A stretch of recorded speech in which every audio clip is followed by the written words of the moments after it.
Welcome to Splashpage, a conversation over the drawing board. I'm your host, Noinxo. Today's segment is Comic Shop Talk, Episode 1, with our guest, Keshawn Dodds, co-creator of the superhero Menzuo.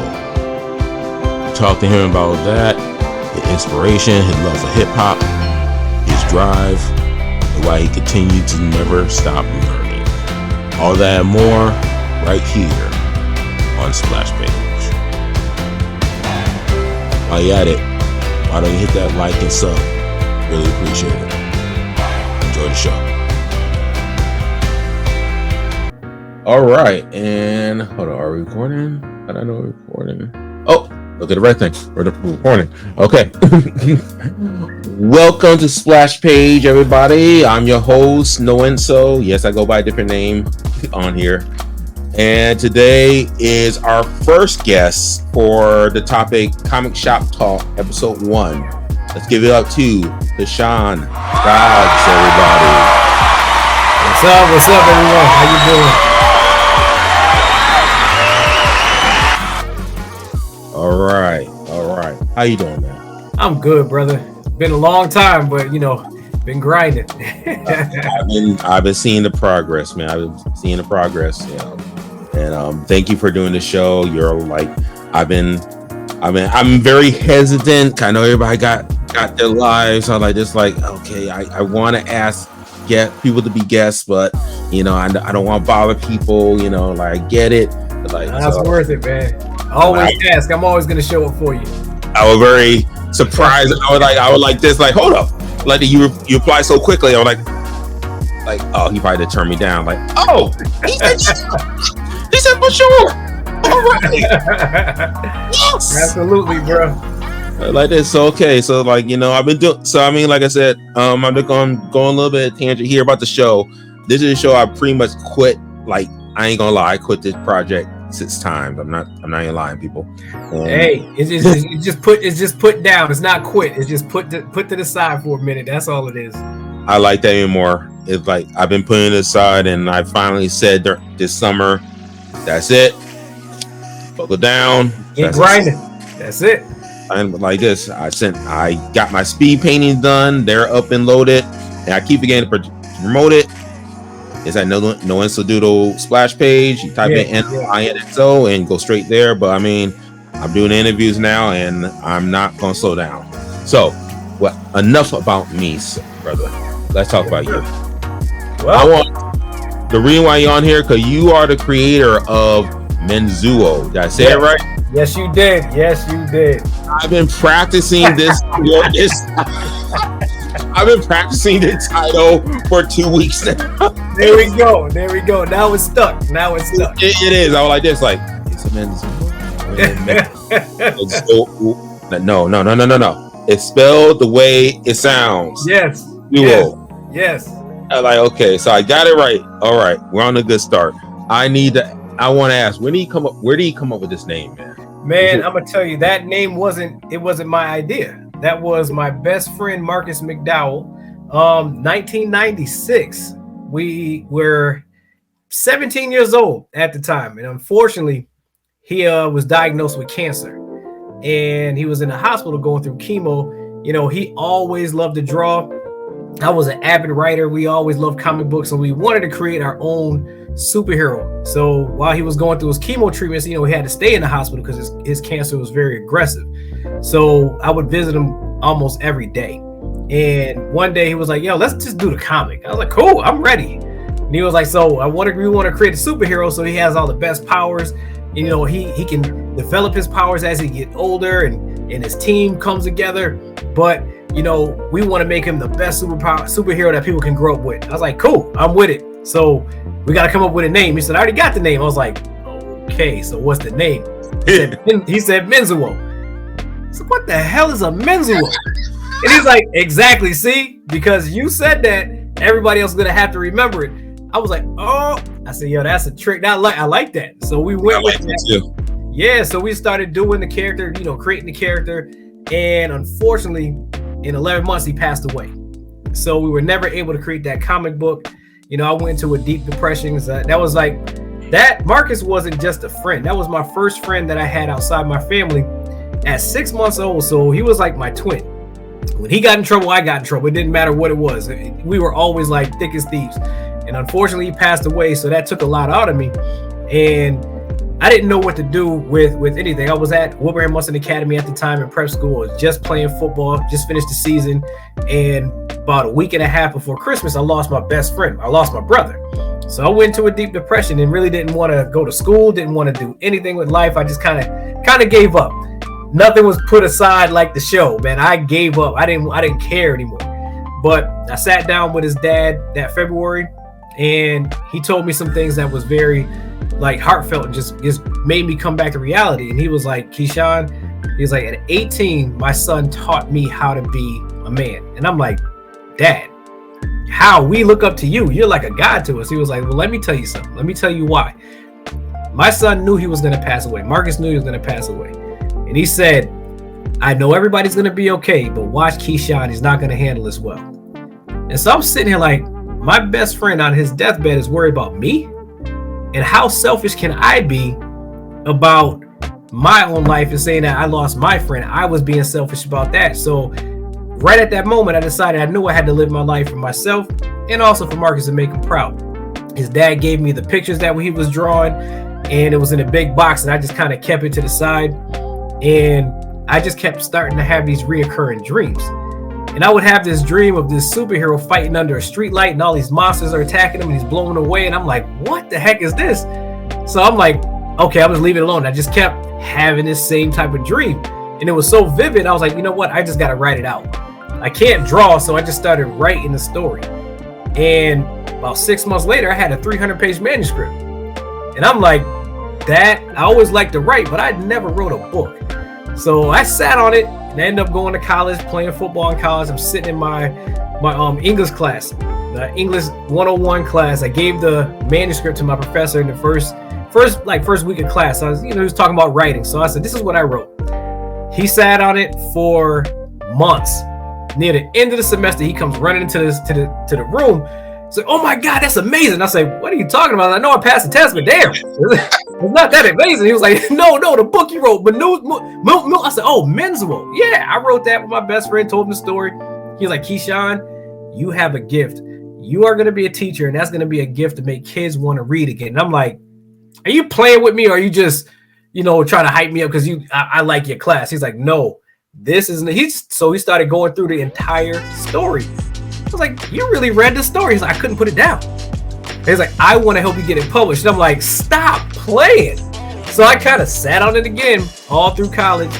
And when I got into, this is how God works. I ended up being a teacher at Homer Street Elementary School. I have one of the worst classes you can think of that people say the worst kids, the kids that are in inclusion, 5th grade, 2nd grade reading levels. Yep. They all got kicked out of every class, and they're in my class. I work in a public school system, brother. I know exactly what you're talking about. So these kids, they like to read, they like to come to school, and I'm sitting there like, okay, I got it. This is me. So I'm sitting there, and these kids are mad. They're pissed off every day. And I'm like, so I went to my principal, Dr. Bobby Rennis. I was like, can I try something?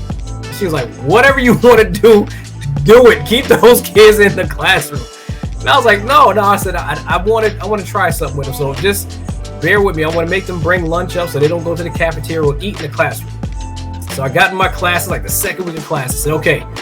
I said, all right, guys, let me try something.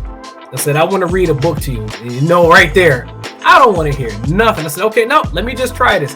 I said, if you don't like the first page, you guys can go out to recess.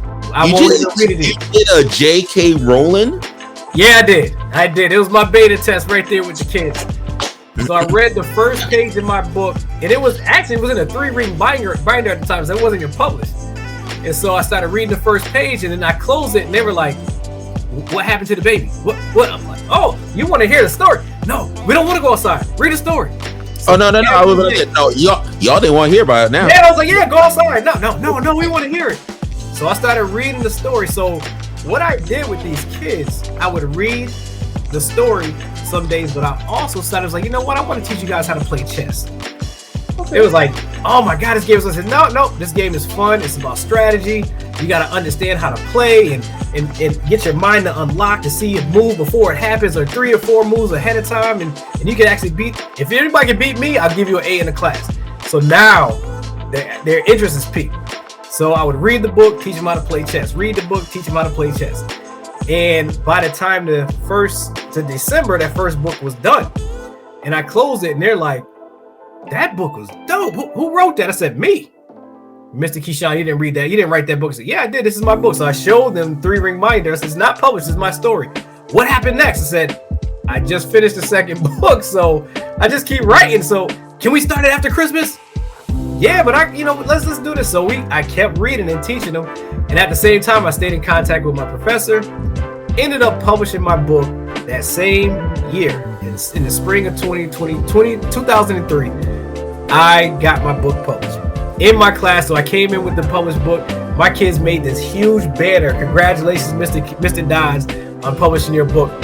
And I also had them so in tune in the school and reading books. I had one parent call me, and I'll never forget this, in March of 2003. What the hell are you doing with my kid? I said, oh man, I'm sorry. I probably cussed him out. So he threw a chair. My bad. I'm sorry. I know I swore at him. She was like, no, Mr. Keshawn, no. My kid doesn't touch his video game anymore. I went to his room and he has books on his bed. What are you doing? And I was like, what? He's like, he's reading books. What are you doing? I said, you know what? Come into class during lunch. So she came in the next day. She saw me reading the book. She saw everybody attentive. Then they would break off, read their stories. And then they were doing so much in school. They were loving school. I want to ask you that. I'm trying to interrupt. Did you get them into writing also? Like, did they say, okay. Yes. So I had them create their own stories. They were doing all that. So their interest was spiked because it was something outside of school, but then it made them pick up things that are in school. And then when it got to MCAS, now my kids were calm, but at the beginning of the year, they couldn't take a test. They would get frustrated. By the end of the year, we got the MCAS, my kids were focused, sitting down, doing a test. My principal came in, Keshawn, what the hell did you do? I said, I've been reading to them and I've been teaching them chess. They applied that to their schoolwork. They were able to concentrate, think things through, go through the problems, and not stress out. So that was like one of the biggest things that I saw from me taking the time to focus on them and their learning abilities, and also teach them strategies on how to learn. Because everybody learns differently. They became better students. So that was like my biggest thing. So it was like combining education with the love of science fiction and fantasy and superheroes. And even in my books, when they're reading it, they didn't even realize how hard the words were. They were looking up words, they were studying, trying to do things so they can become better. You challenged them, and you didn't, like, I'm not going with what I deal with at my public school. Yes. But you challenge them in a way that doesn't chastise them. Oh, always, never did. Message. It was something of interest. Yep. Unorthodox interest. So a lot of people, it's like, it's like, for me, exactly. That's how I grew up. I grew up reading through comic books. My father irritated because so every time we go on road trips, I'll have like a handful of comic books. I have like 6, 7 comic books in my hand, and my father rolled out like, "Why he bring on those things?" My mom was like, "This, look, that's how he reads. That's it. And bring his books." And sure enough, I'll be this 12-year-old kid in the back seat looking through Shadowhawk, Batman, all of them. Yes, I have Milestone. I was looking at Static Icon. Yes. By the time we were back home, I done read 6 books in one day. In one day. So I mean, like, the fact that, and then I also remember back when I was in, I think, 3rd grade, creative writing was a thing for me. I was not into regular writing. However, when I got into creative writing, I was like, oh, I can tell all these stories now, and like I was writing horror, or writing, of course I did superhero. Come on now. Oh yeah. I still remember my first superhero character, Super Dog. inspired by my German Shepherd. May he rest in peace. Coke. I think everybody had a cocaine or somebody dog. Coke, Trench. It was those your two names. Either that or your favorite basketball player.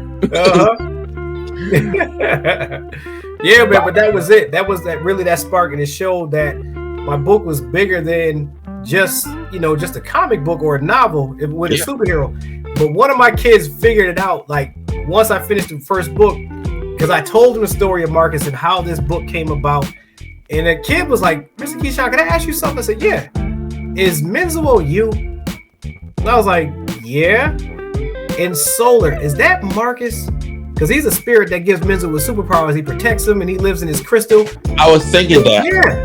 He's like, and I looked up that word morbid. That pirate warrior's name is Morbid. And you always have us looking up words. Morbid means death. Was Morbid the cancer? I said, yeah. Oh my gosh. It was like, oh, so you and Marcus beat the cancer. So Menzuo and Solar, they beat. Oh my God, that's so dope. And I'm like, I said, you went deeper into the story than I could ever think. And I said, thank you for telling, because all the kids' mouths dropped when he figured that out. And I'm like, yeah, so that's why it's bigger than a superhero story. From there, I just created more books. And now I have like the 4 books that are out. I finally created my first comic book in honor of Marcus. And I also have my animation. I taught myself how to do animation. Yes. What program are you using? I am using Re-Illusion. So it's I as character creator for the dressing room to create your characters, and also iClone 8. So I can put that together. And I'm starting to try to use Unreal Engine. So I can do like the video game part of it, but also make it a little bit more crisp in iClone. Okay, and that's one of the things and that I admire about you, Sean. I mean, you always seem to you don't stop here. It's like I remember you did Who on My Side. Yes, yeah. Like, wow, okay, all right, good for him. All right, man. And then like you wasn't then there. And also you went back to Menzuo, and like I think Menzuo like your main. That is my passion. That's my main. That's my core. Yes. Okay. Yes, that's my baby. I know what you did in the movie. Yes. It was a successful movie. I think we all can agree. Yeah. Who on My Side? Where can they find it? You don't want to find that. You can watch the play. The movie you will not find. Unfortunately, when you work with people that don't see the vision like you do, it doesn't come out the way that you want it. And so, luckily for me, when you do a contract, if one of the creators doesn't like it, it will never see the light of day.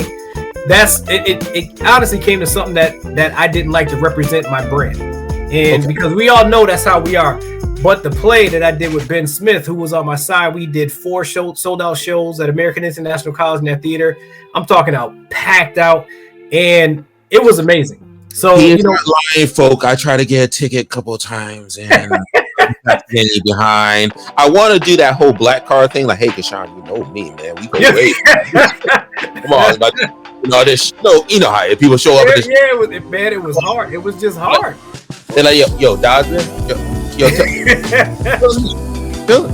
Bob. Like, I know his mama. I need to be in there.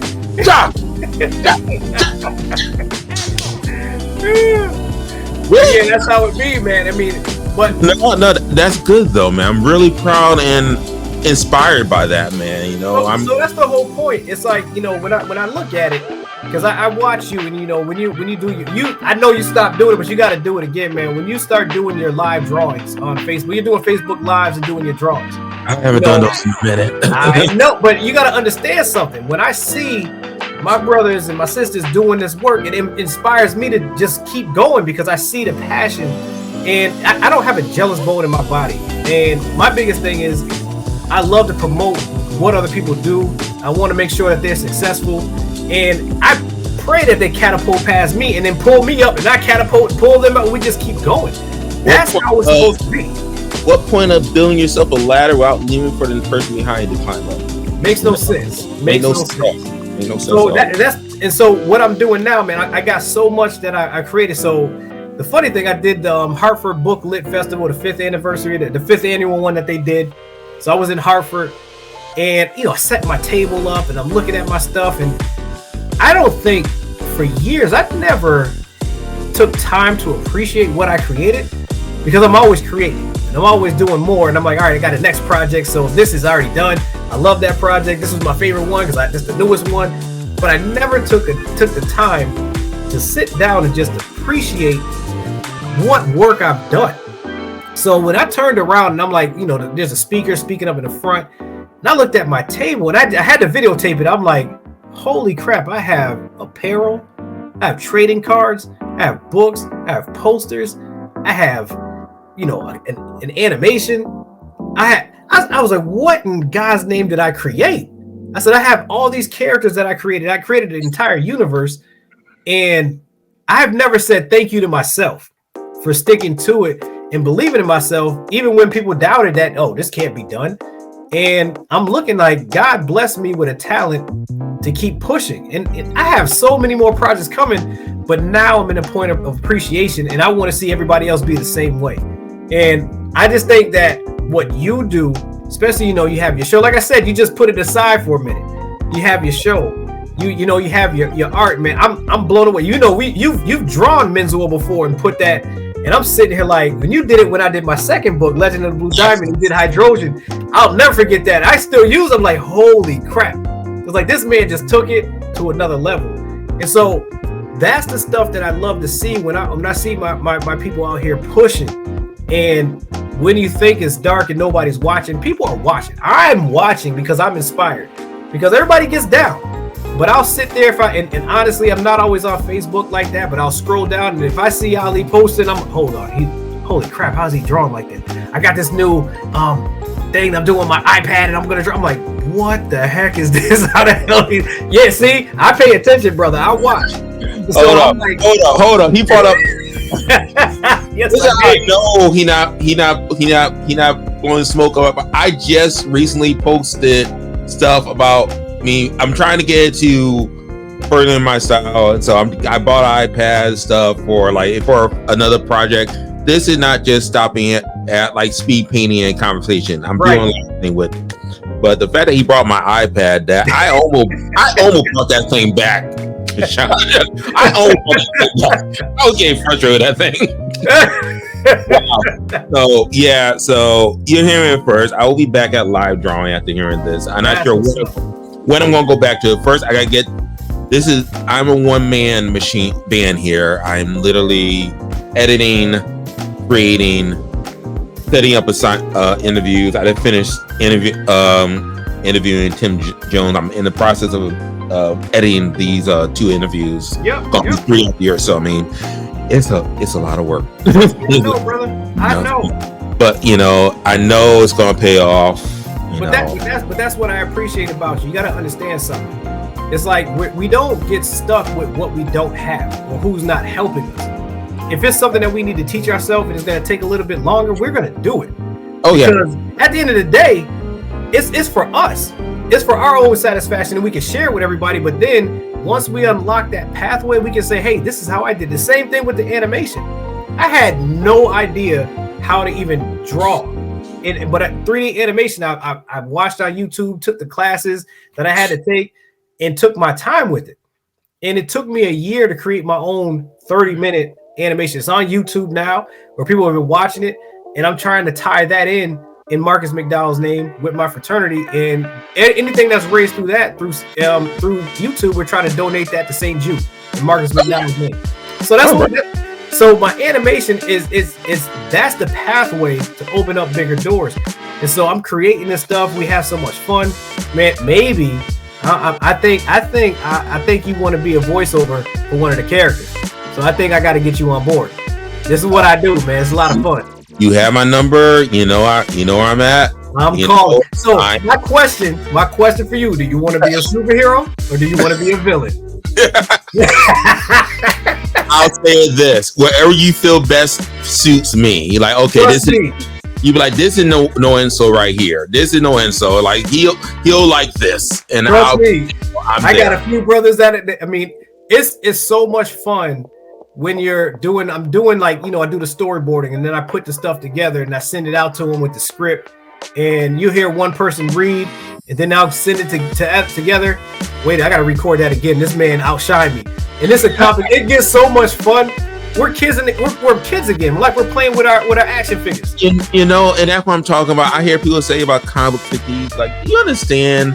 We're from the 90s and 80s and 80s and 90s. That's it. You would have told me after seeing Blank Man, and I'm not knocking, but Meteor Man. That's like Blank. That's what we did. I would never talk bad about Meteor Man. Right. Hear people try to roast it. I had to change the channel. I have closed out tabs. Like, don't you dare knock the first black super. Before your Black Panther. Yeah. These are the characters that we grew up on. You would have told myself or Keshawn that, hey, in 2018 there's gonna be a Black Panther gonna have his own movie, and it's gonna be like nothing you ever seen. It's gonna be one of the biggest movies of all time. Would have never believed it. I would have looked at you but like this. Yeah, okay. You would have had a better chance explaining. You would have had a better chance telling me in '98 that we're gonna have a black superhero that's gonna be the first number one superhero movie. Besides, I mean, in a long time. Remember, they gave up on superhero movies. They sure did. And then Blade came, and that right there. Well, I still watch that. I'm sitting there like, man, Wesley Snipes. And let me tell you, I might not watch the whole thing, but I'll definitely watch the Bloodbath. Yeah. Oh yeah. I like this, especially when Michael Jai White came out with Spawn 2. I'm sitting there like, man, what? That always upset me that they've never expanded on that. Because that was like deep, dark, but it was good. That was a good one. It was. And see, we went on a tangent. We forgot. Sorry. My bad. We got it.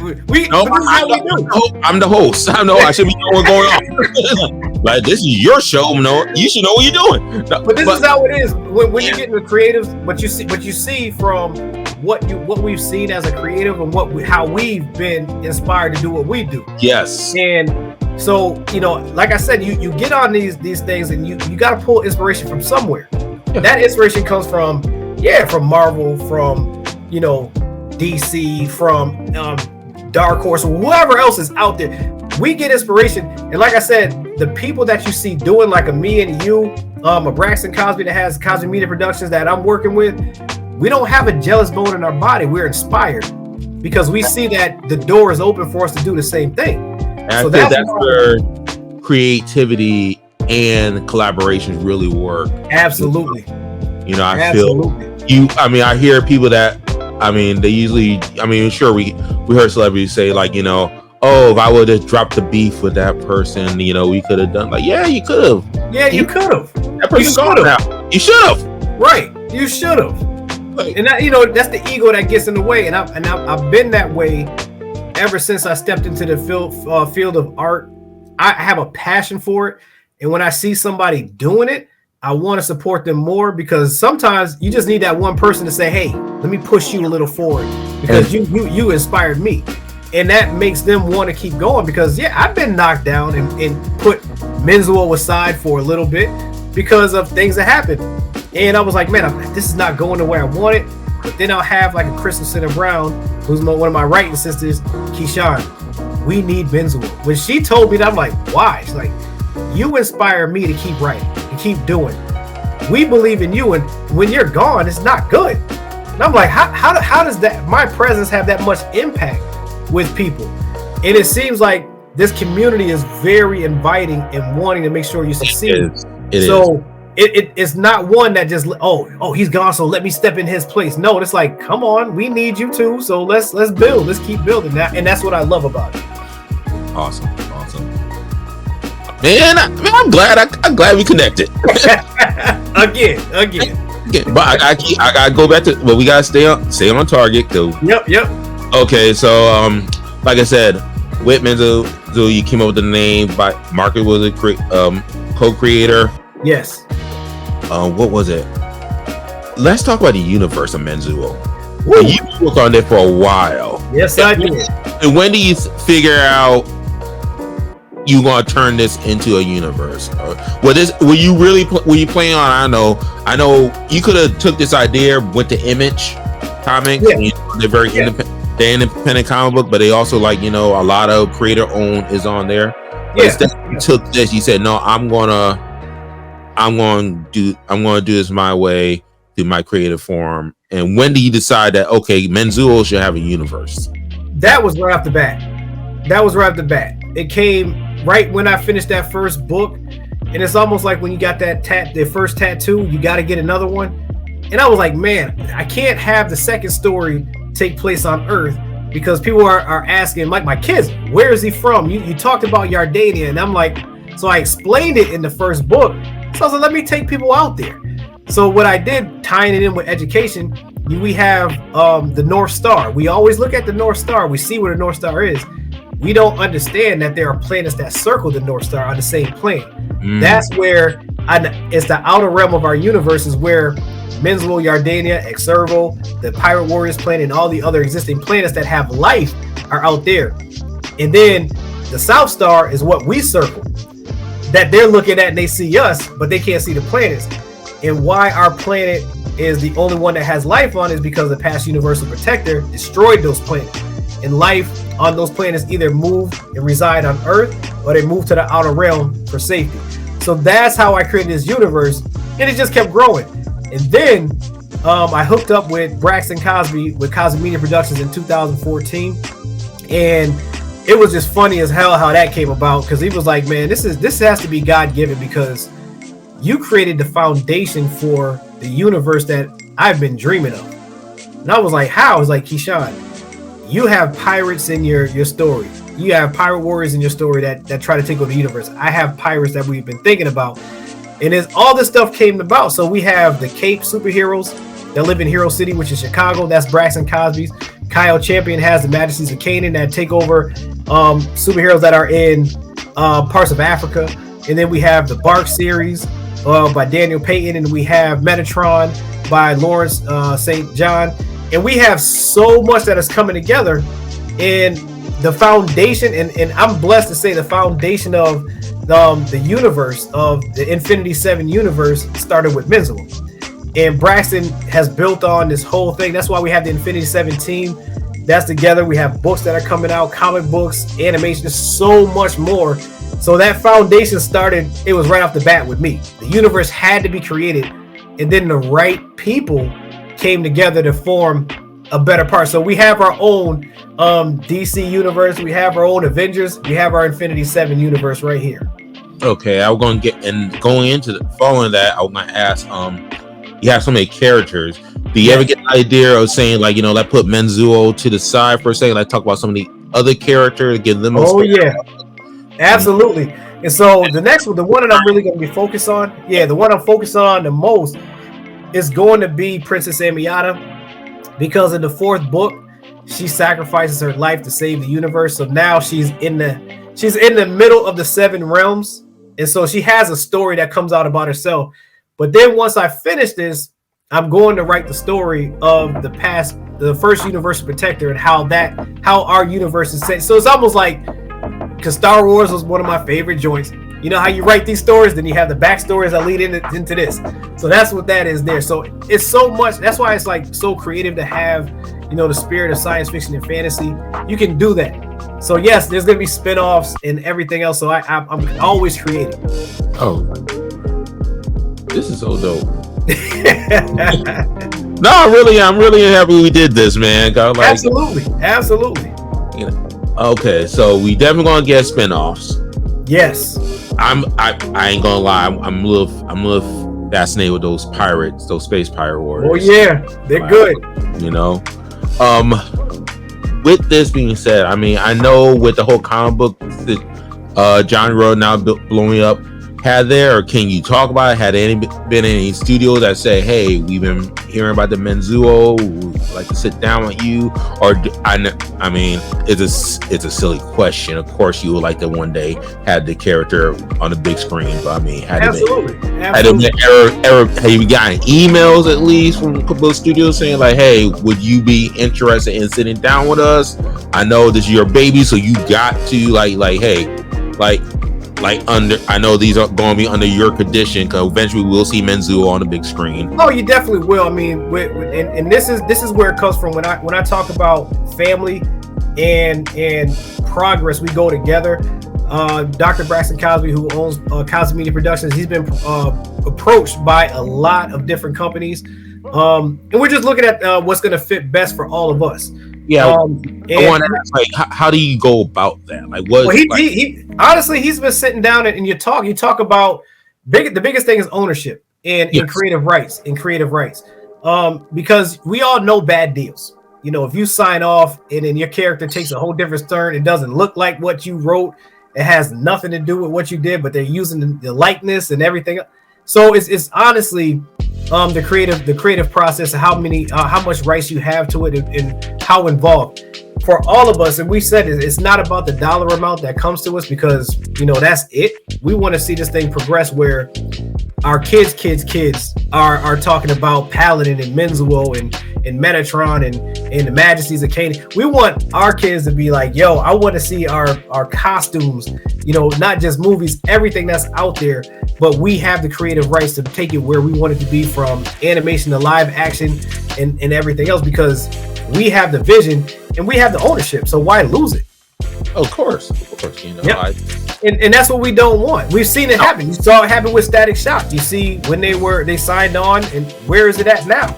That could be one of the biggest stories that we have is another black superhero that's out there.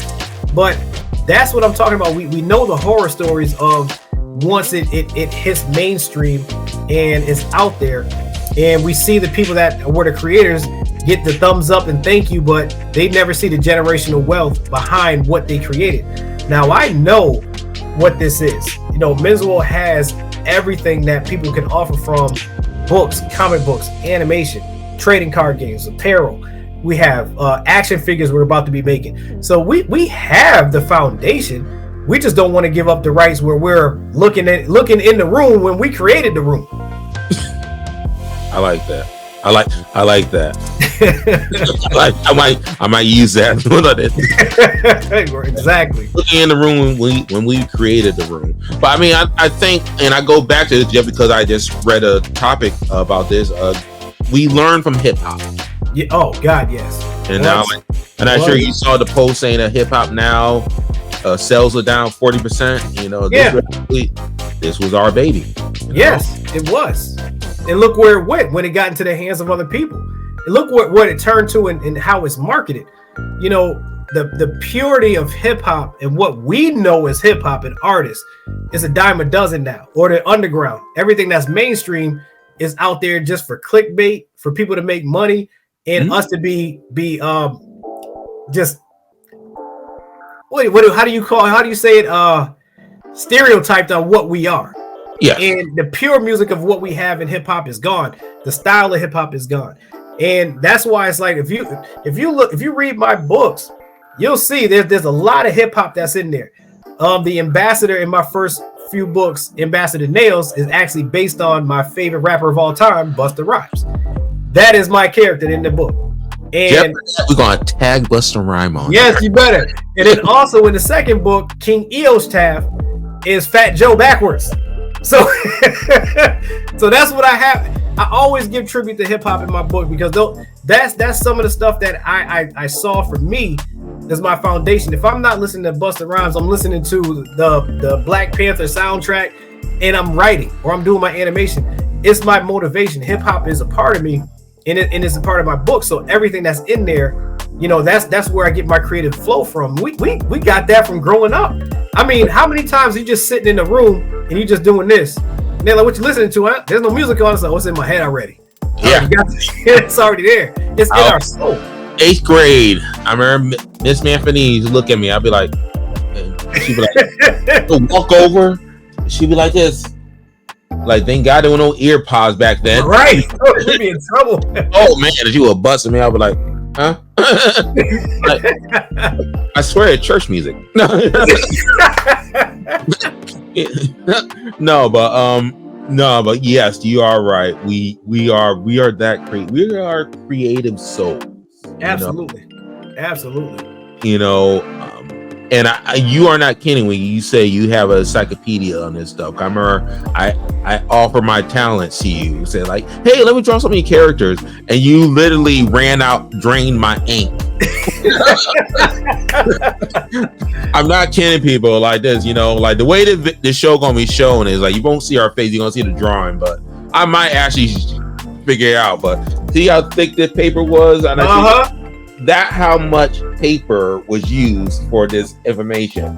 I was thinking like 1 or 3 pages.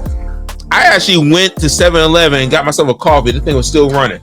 And I'm not exaggerating. It was like zzz. Oh man. I think right when I sat down, also was done. I'm like, I just looked at it. I was like, I know he ain't expecting me to draw all these characters. I know he ain't. I just looked at it. And I was like this. I just said a couple of characters. Menzuo. I know he. I should call him. Listen, brother. When I get excited. I do. When I work with artists, man, I get excited because honestly, you guys are the passion of my best friend Marcus. That artistic hand. It's always for me to be in a connection with an artist because I'm a writer. I'm an artist, but I do it through storytelling. And when I get in the midst of an artist, my artist that started with me with Menzuo was Carl Harrison, and he was amazing. He brought Menzuo to life, and it was one of those things when I see the drawings, I feel my connection to my best friend is always there. So I always have appreciation when somebody says, "Hey, can I draw your character?" I'm like throwing everything at you. Do what you want. So, I love to see it. Well, I'm looking forward to you seeing the finished project I have planned for this. I've been working on sketches, and I'm going to surprise you when it's done. I'm going to give it. The pressure's on, people. Pressure's on. I said we're going to be like 40 minutes. That's all right. Time. And I do want to keep it around that time. So yep. I'm going to get to a couple. What I like doing at the end of my shows is doing a couple of random questions. Yes.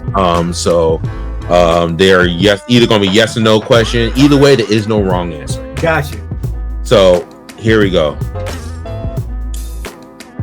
If you could team Menzuo up with any superhero character in any universe, any.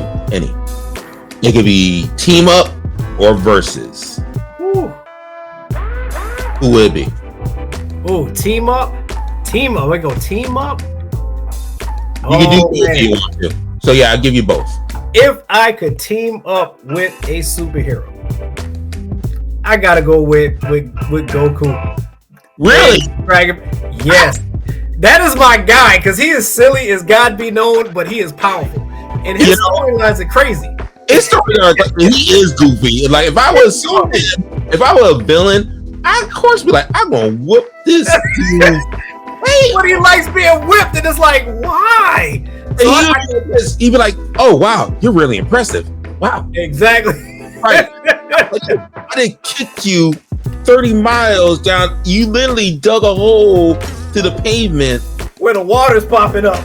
People all out looking out like what's going on, and you're smiling. They're smiling about it. I didn't stop you.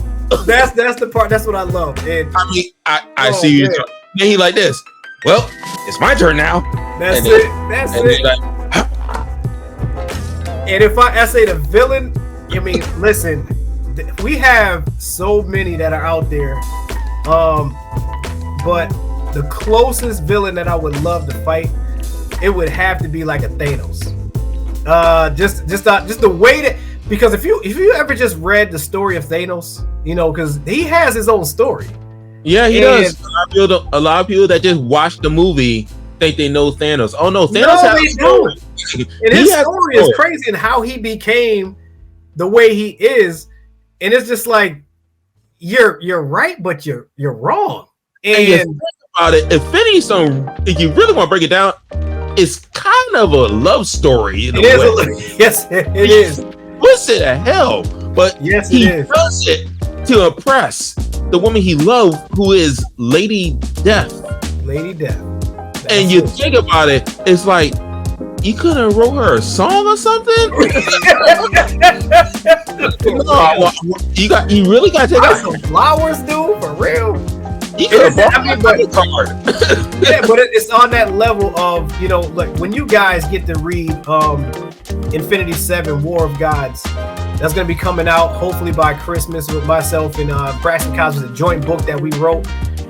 We have a character in there named Stratus, and he, you know, you don't kill someone that wants to be a god, but in our book, that man is on the realms of a Thanos.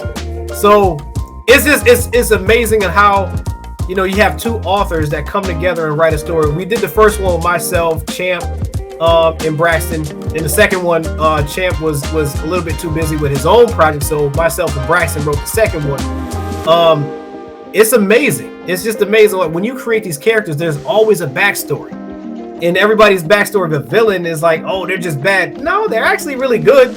You kind of love to hate them, but you understand why they get the way they are. The worst villains are the best villains are the one that think they're doing it for the right reason. Yeah, in their mind, they're doing it for the right reason. In their mind, they're doing it for the right reason. Gotcha. Everybody else like this. No, eliminating half the population. No. He's somewhat right, but he's wrong. Makes sense.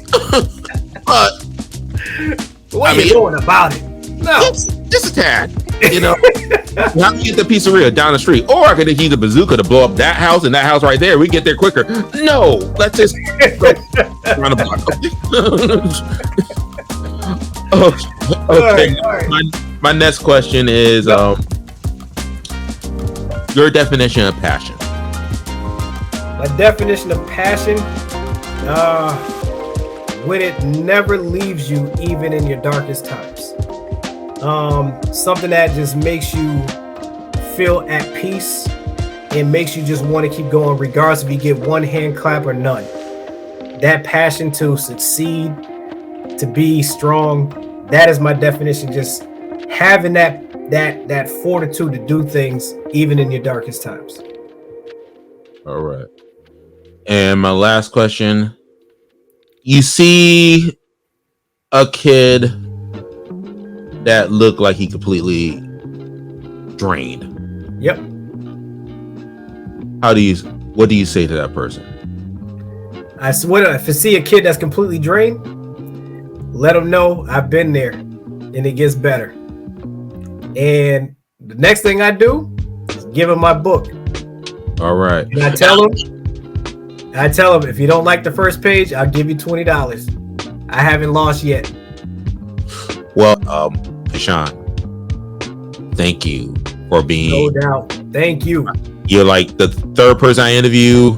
You are, for the topic we did for today. This is Comic Shop Talk. This is going to be on Wednesdays. Yes. Yeah. One last thing for you. Go for it. I want everybody to be on the lookout. In 2024, the fall of 2024, most likely September 28th, we are doing a New Age of Hero Comics convention. We're going to be right here in Springfield doing the New Age of Heroes Comics convention. We'll be featuring comic book artists. We'll be featuring, that means you, so you won't be there. We're gonna have authors. We're gonna have cosplay. We're gonna have everything. So everybody get ready. I am there. Definitely, I want to do more than a panel. I want to help promote this. So, you know, there we go. I mean, he gonna be on before then, people. I know it was inspiring. You were inspired to do some drawing. That at the point of the Noinxo Doodle Splashpage to inspire you to create. Basically, you may not want to draw, but you may want to write, or you know, you may want to start your own podcast. I just there we go. And you know, with that being said, let's give him one more round of applause, everybody. Keshawn Dodds. All right. Thank you again, man. Always, brother. It take up too much of your time. Oh heck no! I'm about to just bust out this new animation right now, so I'm sitting in the right place. We didn't get to talk about Boys and Girl Club, man. That's all right. Next time. Next time. Oh man, this was cool, man. And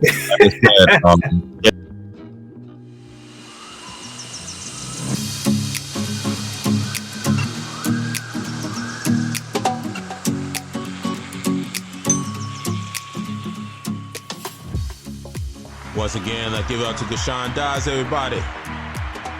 All right. Please visit the links below for Keshawn Dodds to support his upcoming book, Infinity 7, War of Gods. Also, check out his link for other books as well. His comic.